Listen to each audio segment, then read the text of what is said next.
Sunday. We're at PAX East 2025. It is day 4. I don't know if you're as tired as I am, but... I am. I'm ready to go home, and I don't know if I'll make it in one shot. I know, same. My whole body is sore. I think it's getting close to 40, so I was really struggling getting here, getting out of bed. But we're here, and I'm really excited to be back. I think this is the 3rd time we've met on camera and done a little interview.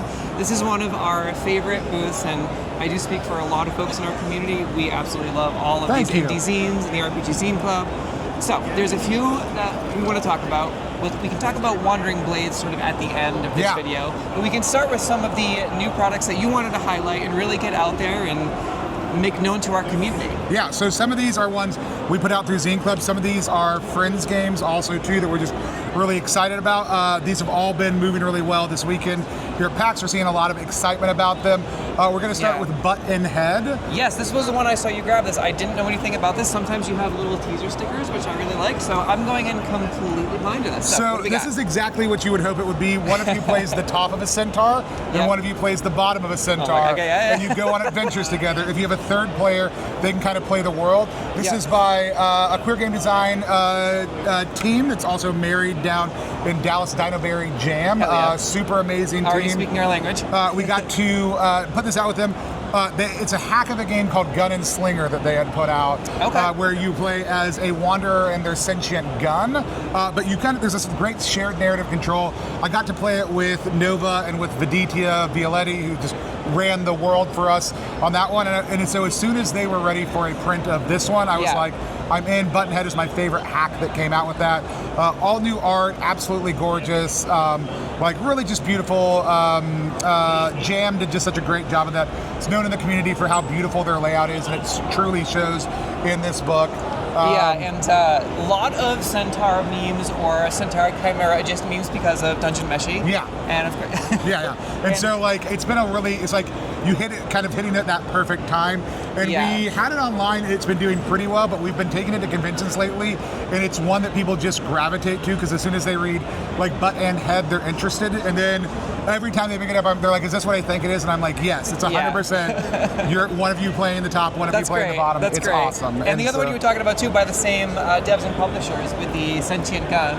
Yeah. For anyone that I don't know if you're familiar, if you've played Cyberpunk 2077, but they have Skippy, the talking gun that makes jokes at you. And so it is a very like that one and this one. They both have like these moments of antagonism and these moments of dependency on each other that move between incredibly humorous and like really tender moments. And it's really cool to just see that play kind of naturally happen. So if you want a 2-player game with no tender moments, just hyper violent, we have our first skirmish game we've ever put out. It's called Gore. It's by Native American creator Matt Walletto, who's just been absolutely tremendous. He's super active in our Discord community. We have a miniature server in our community because of Matt, but it's a Paper-Doll Skirmish Game. So is this also 2 players? This is also 2 players. Great, you can do a tournament style play because it is pretty fast and lethal, but did all the layout, all the art themselves. But here's the coolest part. You roll randomly to see what kind of knight you get. This is a little grid, like double-sided grid piece of paper for the actual arena that you have. There's more arenas on the digital, but here's what like always gets people. There's all the paper doll components inside that Matt has individually done for you to build your customized miniature. And you can use the minis for any game you want to also too, obviously, but it's really fun because then you can basically just mess them up every single time something happens. So if they lose an arm, pull an arm off. If you pick up a different weapon, swap it out. If they get consumed by a fireball, get a lighter and a can of hairspray and go to town, you know? So.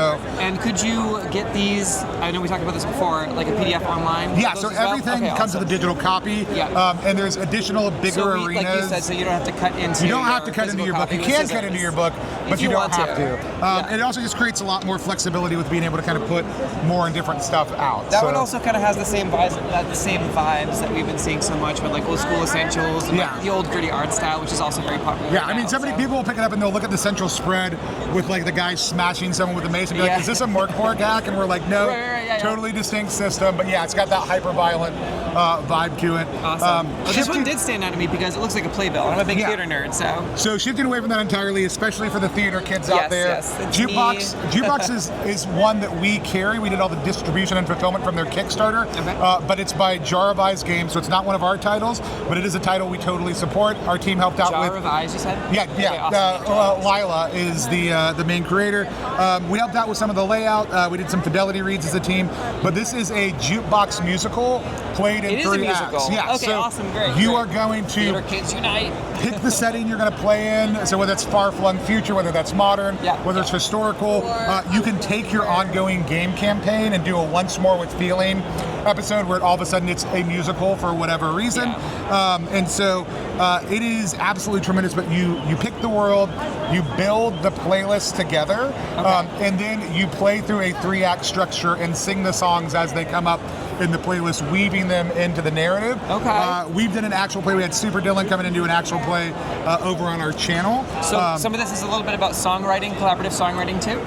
No, it is mostly about picking the songs together and then finding the right narrative beats. It's total jukebox musical style. So you're just using like common cultural anthems. So think like Mamma Mia, right? Where it's like we're gonna pull from the ABBA playlist, which you could go by band, go by genre, or just go by here are the songs we want to sing tonight. That's going to drive us forward in the narrative. And then you take those and form them into the 3-act musical. Form them into the 3-act musical, yeah. So really great, tons of guidance and play. There's a lot of, in the digitals for this, there's a lot of very specific playbooks. So that way, if you don't want to come up with the world from scratch, you can pull some off the shelf and have some good suggestions ready to go. But I would not be surprised if this game wins some awards this year. I think it does something really distinctive. The first time Lila reached out about even like doing something on stream or playtesting, I didn't respond to the email. I was so excited. I just ran over to our Discord and was like, who wants to play this? A lot of people did not, but I think if you have the right group and like people, everybody who's come by this weekend has been like, oh, I know exactly the person who wants to play this game in our party. So also like an oops communities, like taking the text and if you wanted to do like an oops all bards, play like really great for that. But yeah, really designed to kind of drive into the genre with that playbill format and design. I mean, it's the TTRPG world, so there's bound to be so much theater kid crossover. And then the other title that we have. That this one does have a sticky note that with a little preview and blurb. It says for fans of Silent Hill, of course, coinciding with the Silent Hill 2 release, which was amazing. By the way, we asked all of our creators ahead of time, like, what video games hit like the touchstones of your game really well. And it's been really fun to bring that in here at PAX East. There are a lot of people who haven't played like RPGs before, but know a game, and they're like, oh, I love that game. I'm going to pick up my first RPG and try to play it. And so it's been really cool to see people stepping into a hobby for the first time based on that. So if having you like Silent Hill, is really great for people, again, like you said, just getting into it. So. And so this is by Will Ull. This came out through Zine Club also too. It was our story game a little while ago. Some great creators like Snow and Kat McDonald and Fern Milton all really love this game. But essentially this is you're creating a house or other space that the characters are trapped in. One person's going to play as the house. Everybody else is playing as people who are inside it, trying to survive as horrific things happen. Very Silent Hill style. Have you seen the Netflix Hill House? I have not seen the Netflix version of it, but it's a good vibe for it also, too, from what I've seen from the previews. All about the house, embodying the house, and having the house itself be a malicious entity, which is also, I think, an SCP, and has a lot of video essays on the nature of physical objects like homes becoming sentient. So that's also very popular and very cool, and speaks to one of my weird hyperfocuses. And I just want to mention, like, there's so many little design touches that different creators will throw in to their design that are always so interesting. And I want to point one out here because I almost sent this back to the creator when I saw this section. So if you can see, the player section is very clean on the table of contents. The house section is all messed up. I like that. At first I was just like, oh, there's an error. And then I was like, wait, is it an error? And I went through and looked and I was like, no, this was an intentional design choice, like to kind of think more intentionally about like not giving a sense to the players of what's happening in the game. It's a really smart, like really cool, really amazing way to just kind of drive things home with a very simple choice, like really kind of hitting the theme strong. Implementing horror elements before you even dive into the game. Right. That's and so really cool. Like that type of intentionality is, I think, what makes a lot of these games like really sing. And as you can see it in every single one of these. Like this is somebody who's come up with an idea, who's taken the time to fall in love with it. And it's really fun to just be able to come alongside those creators and help amplify what they're doing, get it out to people, share it here at conventions through Zine Club, you know, just getting games into play. And so that's been really, really exciting. I don't know if I gave you one the other day, but we did have a bunch of quick starts for Wandering Blades that we brought for media, but we're out, so I can't even hold one up right now. I was debating bringing mine. I'm so sorry that I didn't, but I did look at the quick start guide, so I have some things in mind that we can go off of. So Wandering Blades, if you want to give us a quick blurb on that. Yeah, so it's Daniel Kwan's wuxia-inspired RPG. It is a really amazing mix of kind of old school lethality, like your characters can die very quickly, but more kind of like trad game power levels. So like you start off very capable, but a single missed move could cause your character to die. But combat is very tactical, very intentional. And then on top of that, there's just this really beautiful story game narrative that's really reinforced through the different class design elements. And there's 3 different classes to start. We've got some that we're hoping to unlock. We are funded as we go through stretch goals, though. We'll get more stuff out there. But there's Yusha and Outlaw. The Yusha, the Outlaw, and then the Hermit. The Yusha, the Hermit is what it got changed to for the final version. And then the Scholar are the 3 core classes. Gotcha. We have a couple more that we've got planned out that'll go into the digital stretch goal content. But they're asymmetrical, so they all use the same mechanics, but their class builds are entirely different. And you could have 2 Yusha because they could be from totally different background schools and therefore will have totally different abilities.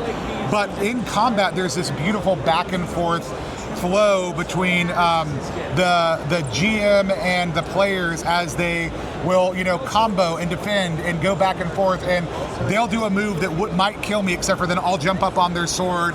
Like there's all these over-the-top things, and it's about thinking very intentionally about how you want to do that, because again, one blow might kill you, but it's also very easy at the start to just wipe out an entire, like, you know, squad of soldiers too. So it's such a great articulation of everything.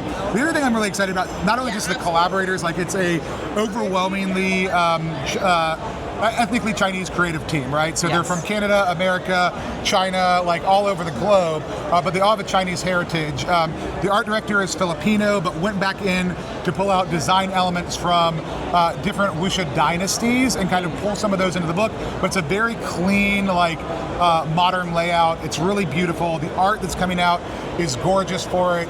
It's really, really great. But then we're bringing in other Asian heritage creators to do like Malaysian context things. We're bringing in like other, like just all these different historical things. Because really what Daniel wants with Wandering Blades is also in the future to be able to look at different cultural incarnations, their media forms, and how that could be incarnated through a similar type of book. So it's just a really amazing way to tell wuxia-style stories, and that it's really accessible.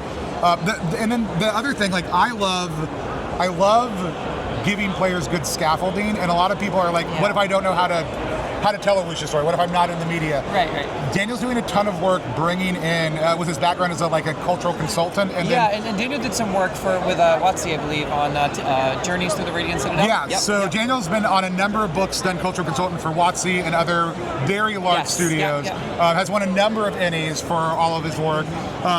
But we're taking a lot of that and putting it in the back of the book in an appendix so that people can learn about the culture, learn about the style of play, and being able to do that both mechanically as well as in a culturally enriching mindset is what I would love to see more games doing. Here's the game, here's how you play it, here's how it runs. Now I want to tell you what I love about this thing.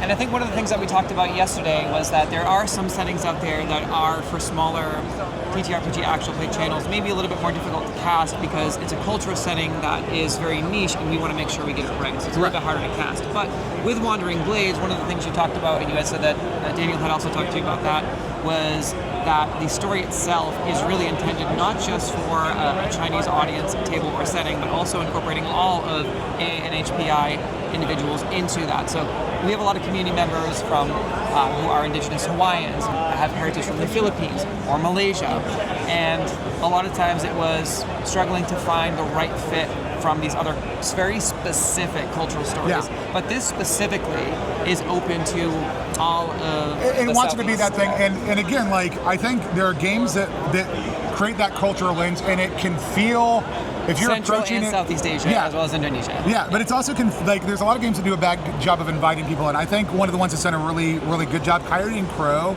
does a really great job of onboarding people into. If you're native, here's a great way to play. Yeah, if you're not a Native American, and this seems very similar. In yeah, vibes. and so like it's the intentionality of if you're coming to this because you're a fan of the wuxia genre, like. Then, but you're not Chinese, here are the cultural touchstones you need to know. Yeah. Like, and if you know nothing about any of those things, here are the cultural touchstones you need to know. And if those are things that you're already connected to because of your heritage or because of a love of them, you're already going to have that context. It's going to be easy for you to step in, but we don't want to create any kind of barrier for people also, too. Yeah, exactly. And I think that's great. I think that's what makes a game flourish and makes it so exciting to see some of the things that are happening out there. Daniel's such a great voice for that. Yeah, and then the folks that I've already talked to about this game are all very excited about bringing in their own very specific cultural heritage and cultural elements into a game that is specifically designed to be flexible for a general friend. Yeah. Again, not just Central China or Central Asia, but Southeast Asia and Indonesia, Hawaii, Australia, the entire region. And I'll say one of the great conversations, even like when we were talking about doing an anime character class, which is one of our development goals and stretch. The conversation was, oh, well, should we find a Japanese creator? And my immediate response was like, yeah, or a black creator who loves anime, because there is a huge influence in anime on black American culture also, too. And as soon as I said that, Daniel was like, oh, that's such a great call. I knew exactly the right one. It's Navarre Jackson, who we published The Corrupted with. And Navarre's such a great writer and loves anime. And then I have a nepotism warning. One of my kids is an amazing artist. Dixie Danson on Instagram or in the server, if you're in the server, or on all the social medias. He's got a webtoon. He's been a rising star a number of times. And Daniel had seen his art and was like, oh, we can have him do this. And I was like, well, let's just keep it all like core to Chinese creators. But once we were doing that, it was like, well, maybe we could partner him up with Navarre to do a really amazing anime class and art. And so like bringing in people who truly love a thing and showing like, even though this has a cultural origin and heritage, and especially wanting to maintain cohesion around that, we still want to invite in people who truly and authentically love something, because that is really at the end of the day what tabletop RPGs are about. And we can do that in ways that honor that cultural heritage and create that space of invitation. I think Wandering Blades is killing it with that. Yeah, absolutely. And just setting up the space and then inviting people to come in and enjoy it is really kind of like a great place to be at. So. You can find out more about that at wanderingblades.com. So. Awesome. Anything else you want to shout out on the way out? Or? No, we have a ton of amazing stuff that we've been doing all weekend long. We work with creators all over the globe. If you want to know how to support us, the work we do, making more of these games get out, check out RPG Zine Club. It's rpgzine.club. It's a monthly subscription. Everything's available a la carte.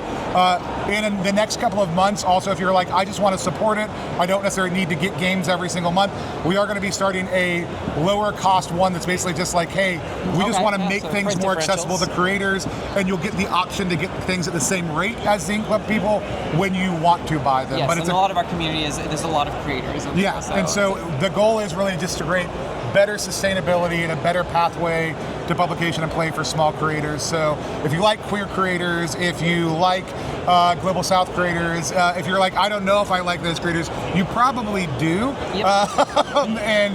Because they've got such dynamic things that they are saying based on their lived experience, and they oftentimes, I think, resonate a little bit more deeply because they are new and fresh to people who have not experienced whatever the lived experience of the individual who's created that is.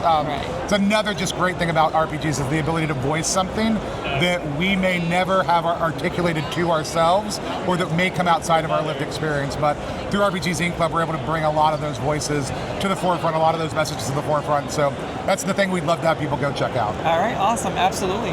And I think that's it for us, and we will see you on the next one. Okay. All right, thank you so much for your time, Tony. Really appreciate it. Thank you so much. Always a pleasure. Yeah. Take care, y'all.